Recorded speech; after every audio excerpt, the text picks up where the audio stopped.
Hello friends, my name is Kajal और आप सभी का स्वागत है मेरे चैनल पर। और आज के इस वीडियो में हम डिस्कस करने वाले हैं यूपीडीएलएड फर्स्ट सेमेस्टर संस्कृत क्लासेस। जी हाँ फ्रेंड, जैसे कि आप सभी को हम बता दें कि आप सभी के कमेंट्स के बाद आज से हम संस्कृत की क्लासेस जो आपका लेसन 2 है, क्योंकि आप सभी को पता है कि हमने लेसन 1 डिस्कस किया था, ठीक है, और वो इतना हार्ड नहीं है। वो कुछ वस्तुओं के नाम संस्कृत में पूछता है जो कि आप बहुत ही आसानी के साथ कर सकते हो, ठीक है।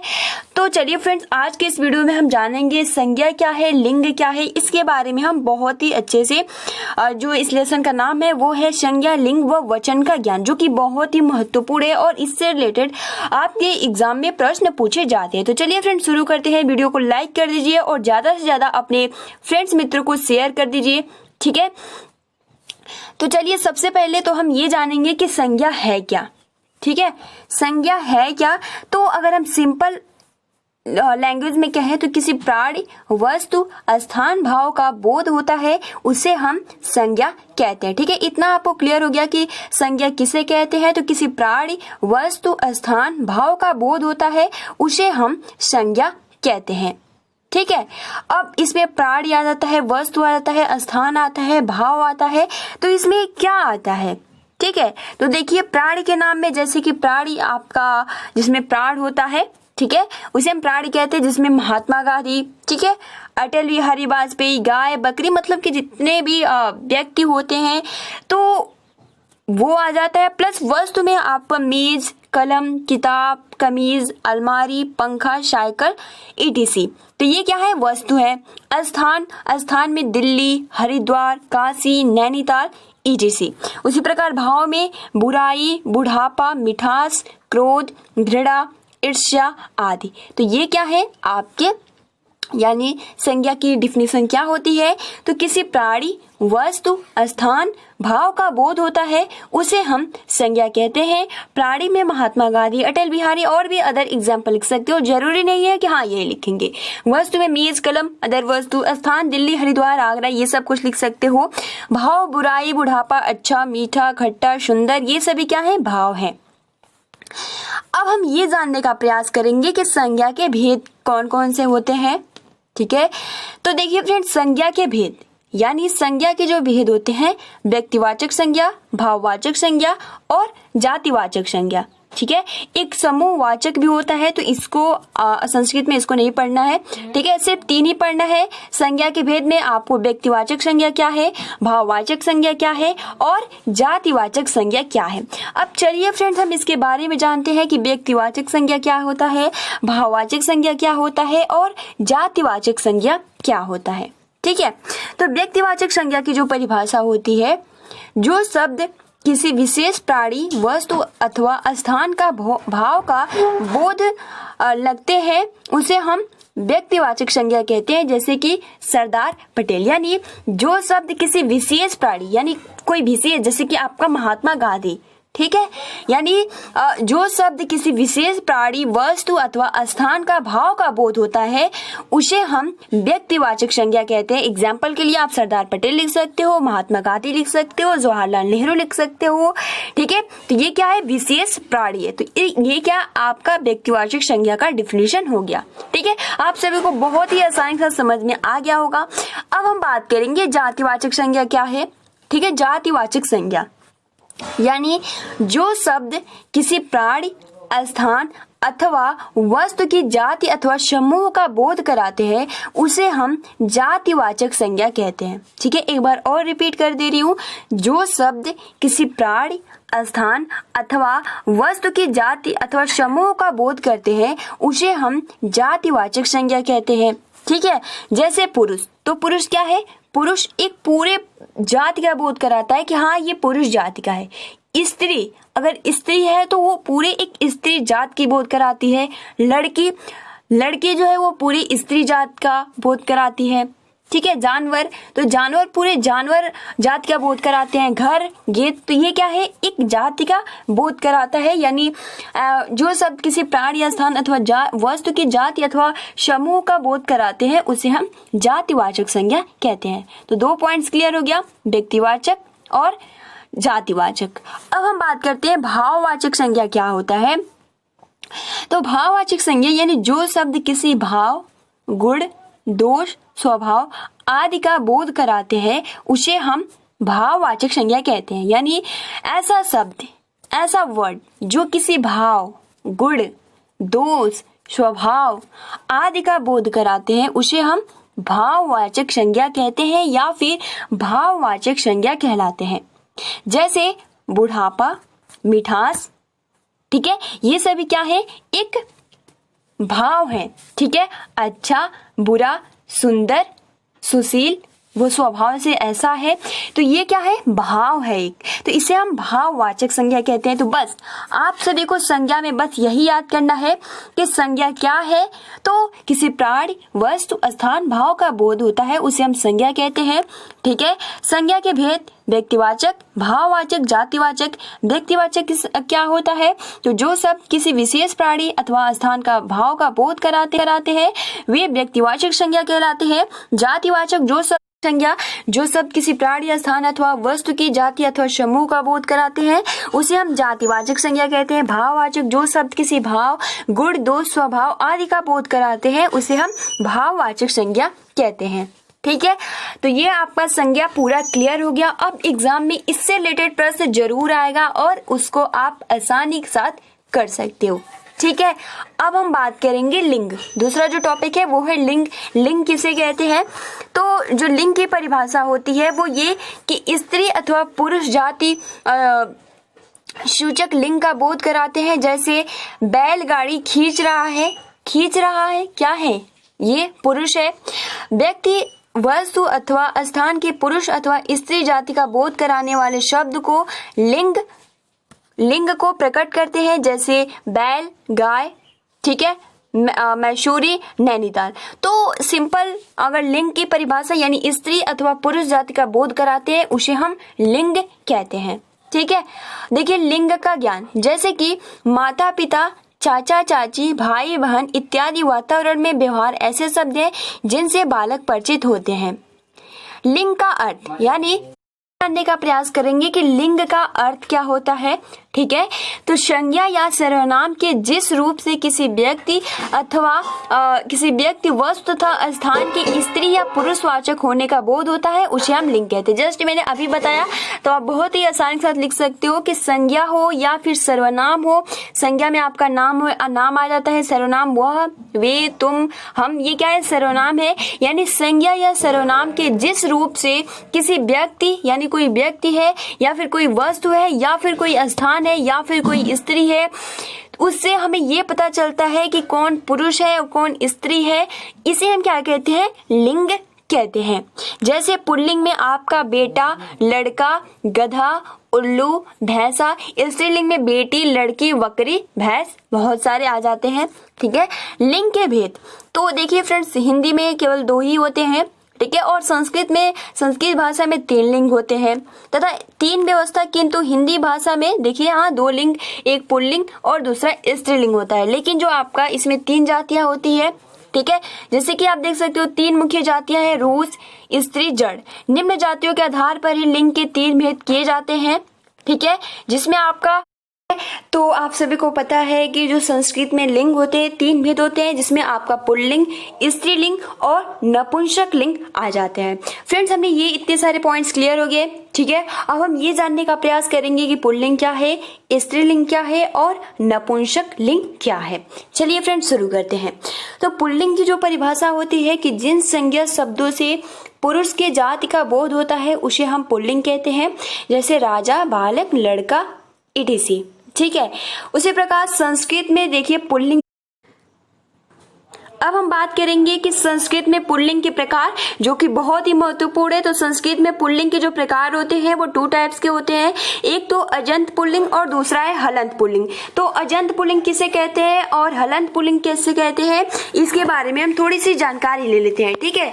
तो देखिए अजंत पुल्लिंग किसे कहते हैं, तो जो शब्द अपने अंत में यानी स्वर रखते हैं उन्हें अजंत या स्वरांत पुल्लिंग कहते हैं, ठीक है। जैसे कि राम, तो जब आप राम बोल रहे हो तो क्या आ रहा है, लास्ट में अ आ रहा है। कृष्ण बोल रहे हो तो लास्ट में क्या आ रहा है, अ आ रहा है, तो ये क्या है, अजंत पुल्लिंग। अब अजंत पुल्लिंग के भी भेद है कुछ, तो इसमें सबसे पहले आकारांत पुल्लिंग आ जाता है, यानी ऐसे पुल्लिंग शब्द जिसके अंत में अ आ जाता है आकारांत पुल्लिंग कहलाते हैं, जैसे बालक, देव, अश्व, गज, वृक्ष, पर्वत आदि। ठीक है, तो ये आकारांत पुल्लिंग कहते हैं। उसके बाद जो है वो है ईकारांत पुल्लिंग।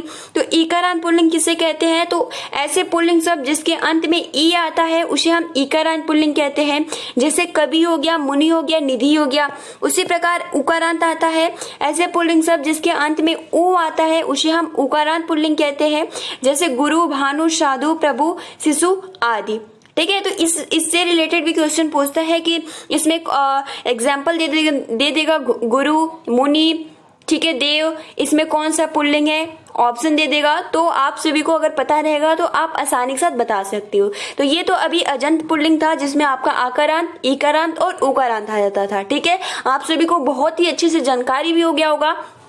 अब दूसरा जो है वो है हलंत पुल्लिंग, यानी जिन शब्दों के अंत में व्यंजन होता है उन्हें हम हलंत या व्यंजन पुल्लिंग कहते हैं। ठीक है, उसमें क्या था, अजंत पुल्लिंग, जिन पुल्लिंग शब्दों के अंत में स्वर होते हैं उन्हें हम अजंत पुल्लिंग कहते हैं, जिनमें आपका आकारांत, ईकारांत और उकारांत आता है। लेकिन जो इसका दूसरा टाइप होता है वो होता है हलंत पुल्लिंग, यानी जिन शब्दों, यानी जो भी आपका शब्द होता है उसके लास्ट में व्यंजन आता है, जैसे क, ख, ग ये आता है, तो उन्हें हम क्या कहते हैं, तो उन्हें हम हलंत या व्यंजन पुल्लिंग कहते हैं, जैसे सकारांत पुल्लिंग।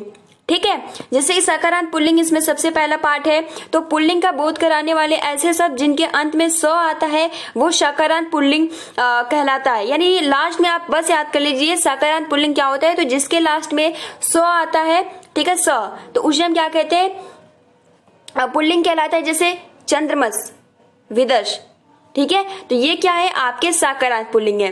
दूसरा अगर हम बात करें नाकारांत पुल्लिंग, यानी पुल्लिंग का बोध कराने वाले ऐसे शब्द जिनके अंत में न आता है उन्हें नाकारांत पुल्लिंग कहते हैं, जैसे आपका यहाँ पे आत्मन हो गया, तो ये आत्मन, ठीक है, चंद्रमस, इस तरीके से एग्जाम्पल दे देगा और पूछ देगा कि यहाँ पे कौन सा पुल्लिंग है। ये आप बहुत ही अच्छे से क्लियर कर लेते हो तो आपका टेट, सुपर टेट बहुत ही आसानी के साथ क्लियर हो सकता है।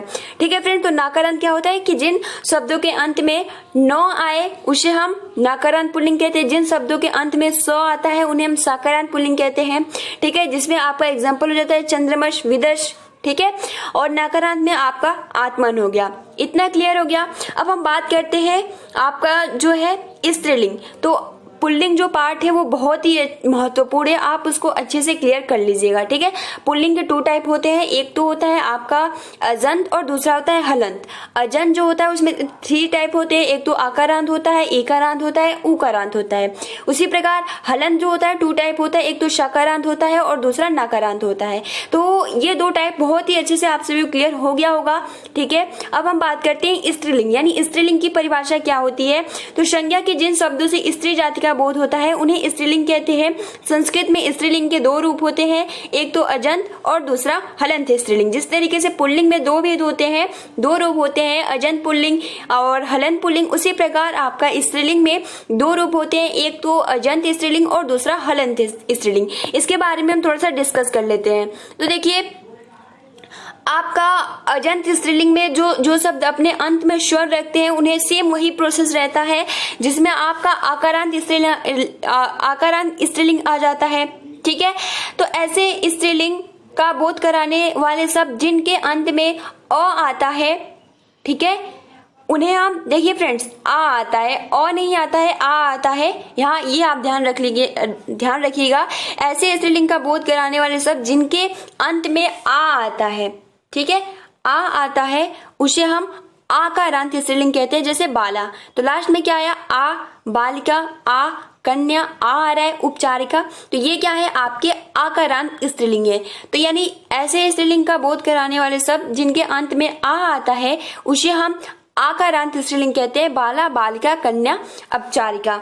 ठीक है, अब बात कर लेते हैं ईकारांत स्त्रीलिंग, यानी ऐसे स्त्रीलिंग का बोध कराने वाले शब्द जिनके अंत में ई आता है उसे हम ईकारांत स्त्रीलिंग कहते हैं। जैसे मति हो गया, ठीक है, रात्रि हो गया, कृति हो गया। तो फ्रेंड, इसमें बहुत ज्यादा कंफ्यूज होता है, जैसे कि अभी हमने डिस्कस किया, आपका पुल्लिंग में भी ई आ रहा था। ठीक है, जैसे अगर मैं दिखाऊं आप सभी को, तो देखिए यहाँ जो है ना मुनि, निधि, तो इसमें बहुत कंफ्यूज होता है कभी, तो इसी से रिलेट करके पूछता है कि इसमें कौन स्त्रीलिंग है और कौन पुल्लिंग है। तो ये आप ध्यान क्योंकि ये आपको प्रैक्टिस से ही पता चलेगा। देखिए कवि और मुनि, निधि, अगर आप बोल रहे हो निधि, तो ये निधि जो है सबसे महत्वपूर्ण है, ये पुल्लिंग है।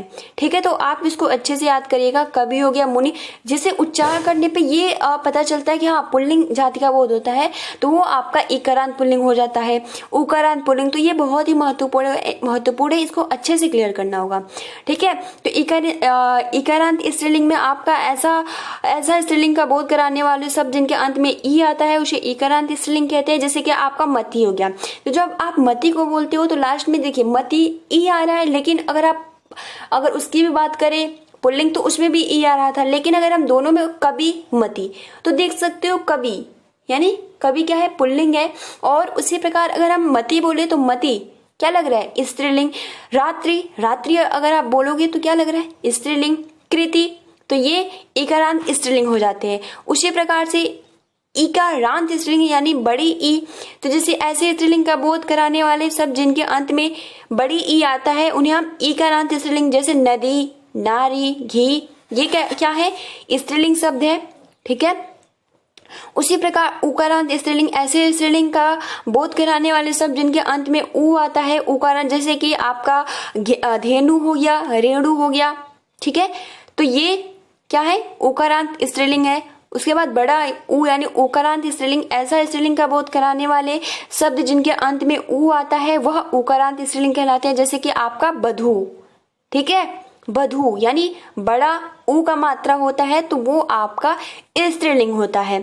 ठीक है, हलंत स्त्रीलिंग में आपका ताकारांत स्त्रीलिंग, जिन शब्दों के अंत में व्यंजन होता है उन्हें हलंत या व्यंजनात् स्त्रीलिंग कहते हैं।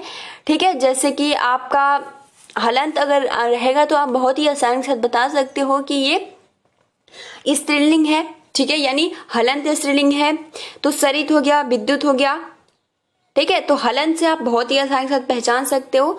अब देखिए दूसरा है वो है चाकारांत स्त्रीलिंग, यानी ऐसे स्त्रीलिंग का बोध कराने वाले सब जिनके अंत में च आता है वे चाकारांत स्त्रीलिंग व्यंजनात् होते हैं। जैसे वाच, रुच, यानी लास्ट में अगर च होता है तो वो क्या होते हैं, चाकारांत। जैसे स था तो वो क्या था, पुल्लिंग था। ठीक है, न था तो वो भी पुल्लिंग था। तो इसी प्रकार अगर आपको हलंत दिखे, च दिखे तो वो क्या होता है, स्त्रीलिंग होता है। अब देखिए तीसरा जो है वो है नपुंसकलिंग, यानी संज्ञा के जिस शब्दों से स्त्री या पुरुष के जाति के होने का बोध न हो उन्हें हम नपुंसकलिंग कहते हैं। जैसे जल, मधु आदि। संस्कृत में नपुंसकलिंग के दो भेद होते हैं, अजंत लिंग और हलंत लिंग। अजंत नपुंसकलिंग यानी अजंत नपुंसकलिंग के जो शब्द के अंत में स्वर रहते हैं उन्हें अजंत एवं स्वरांक नपुंसकलिंग कहते हैं। अजंत नपुंसकलिंग के दो भेद होते हैं जिनमें आपका आकारांत नपुंसकलिंग आता है और हलंत नपुंसकलिंग आता है। आकारांत क्या होता है, ऐसा नपुंसकलिंग का बोध कराने वाले सब जिनके अंत में अ आता है। ठीक है, उन्हें हम आकारांत नपुंसकलिंग कहते हैं। जैसे पुष्प, नेत्र, जल, मिश्र, पुस्तकम, भारत। तो आप देख सकते हो लास्ट में क्या आ रहा है, अ आ रहा है। तो ये क्या है, पुष्प, ना स्त्री ना पुरुष, तो क्या है, नपुंसकलिंग, यानी ये आकारांत नपुंसकलिंग है। उसी प्रकार अगर हम इकारांत नपुंसकलिंग की बात करें तो ऐसे नपुंसकलिंग का बोध कराने वाले शब्द जिनके अंत में ई आता है उन्हें हम इकारांत, जैसे वारी, अक्षी, ये क्या है, इकारांत नपुंसकलिंग है। उसी प्रकार आपका उकारांत नपुंसकलिंग यानी ऐसे नपुंसकलिंग का बोध कराने वाले शब्द जिनके अंत में ऊ आता है उन्हें हम उकारांत नपुंसकलिंग कहते हैं। जैसे मधु, अश्रु। ठीक है, तो यहाँ पे ये ध्यान रखने वाली बात है, मधु देखिए नाम स्त्रीलिंग हमने देखा था तो उसमें भी और इसमें भी, तो ये जो मधु है ये दूसरे से रिलेट करता है और जो वो मधु था वो नाम से रिलेट करता है। तो इसमें आप कंफ्यूज नहीं होइएगा। ठीक है, उसके बाद आता है ताकारांत नपुंसकलिंग, यानी नपुंसकलिंग का बोध कराने वाले ऐसे शब्द जिनके अंत में री आता है उन्हें हम ऋकारांत नपुंसकलिंग कहते हैं। ठीक है, यहाँ पे ऋकारांत रहेगा। जैसे कर्प, धात्री। अब देखिए यहां से वचन स्टार्ट हो गया। ठीक है, तो इसको हम अब कल डिस्कस करेंगे फ्रेंड्स। तो आज के लिए इतना ही। आप अपना अच्छे से प्रिपरेशन करते रहिए। वीडियो को लाइक कर दीजिए और अपने फ्रेंड्स मित्रों को शेयर कर दीजिए। और आई होप कि आपको बहुत ही आसानी से समझ में आया होगा संज्ञा क्या है, संज्ञा के कितने भेद हैं। ठीक है, लिंग क्या है, लिंग के कितने भेद हैं। हमने ये दो टाइप थे बहुत ही अच्छे से क्लियर कर लिया है और इसमें से आपके 25% क्वेश्चन पूछे जाते हैं फ्रेंड्स, तो आप इसको बहुत ही अच्छे से क्लियर कर लीजिए। तो फ्रेंड्स आज के लिए इतना ही। वीडियो को लाइक कर दीजिए, अपने फ्रेंड्स मित्र को शेयर कर दीजिए। Thanks for watching, take care and best of luck.